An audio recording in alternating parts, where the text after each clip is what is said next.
வணக்கம் மக்களே. இந்த வீடியோவில் என்ன பார்க்க போகிறோன்னா, கேஸ் சிலிண்டர் குறித்த ஒரு முக்கியமான அறிவிப்பு ஒன்று வந்திருக்கு. அது என்ன அப்படிங்கிறத பற்றி தான் பார்க்க போகிறோம். நம்ம சேனலுக்கு யாராவது புதுசாக வந்திருந்தீங்கன்னா மறக்காமல் நம்ம சேனலில் சப்ஸ்கிரைப் பண்ணி பெல் ஐக்கானை கிளிக் பண்ணிக்கோங்க. இந்த வீடியோவுக்கு ஒரே ஒரு லைக்கை மட்டும் கொடுத்துருங்க. வாங்க வீடியோக்குள்ளே போகலாம்.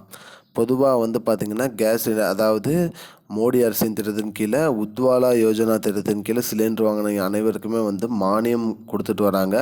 அந்த மானியம் வாங்கிட்டு இருக்கவங்க மார்ச் 31க்குள்ளே உங்களோட வங்கி கணக்கில் கேஒய்சி பூர்த்தி செய்யணும் அப்படிங்கிற மாதிரி சொல்லியிருக்காங்க. உங்கள் வங்கி கணக்கு எண்ணையும் அதாவது சிலிண்டர் எண் இரண்டையும் லிங்க் பண்ணணும். கேஒய்சி லிங்க் பண்ணினீங்கன்னா தான் உங்களுக்கு மானியம் கிடைக்கும், இல்லைனா மானியம் வராது அப்படிங்கிற மாதிரி சொல்லியிருக்காங்க. இது எதனால் இது இப்படி பண்ணுறாங்கன்னா, ஒரே பேரில் 2-3 சிலிண்டர் கனெக்ஷன் வச்சுருக்காங்களா என்ன அப்படிங்கிறதுக்காக கண்டுபிடிக்கிறதுக்காக தான் இந்த மாதிரி திட்டம் கொண்டு வந்திருக்காங்க.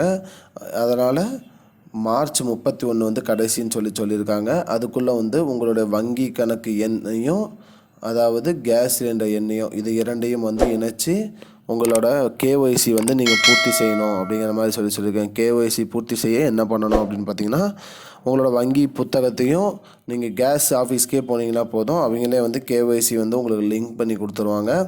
அப்படி இல்லைனாலும் ப்ரௌசிங் சென்டரில் கூட பண்ணுவாங்க, ஆன்லைனில் கூட பண்ணலாம். நீங்கள் உத்வாலா யோஜனா திட்டத்தின் கீழே சிலிண்டர் வாங்கின அனைவருமே உங்களோட வங்கி கணக்கு எண்ணையும் கேஸ் சிலிண்டரோட அட்டாச் பண்ணணும். அப்படி பண்ணிங்கன்னா தான் உங்களுக்கு மானியம் கிடைக்கும்னு சொல்லியிருக்காங்க மக்களே. அப்படி இணைக்காதவர்களுக்கு மார்ச் 31 வரைக்கும் கடைசி டைம் கொடுத்துருக்காங்க. அதுக்குள்ளே இணைச்சிருங்க, இல்லைனா மானியம் வராதுன்னு சொல்லியிருக்காங்க மக்களே.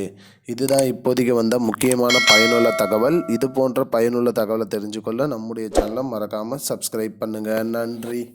I don't understand your jokes, man. Because it's not a joke.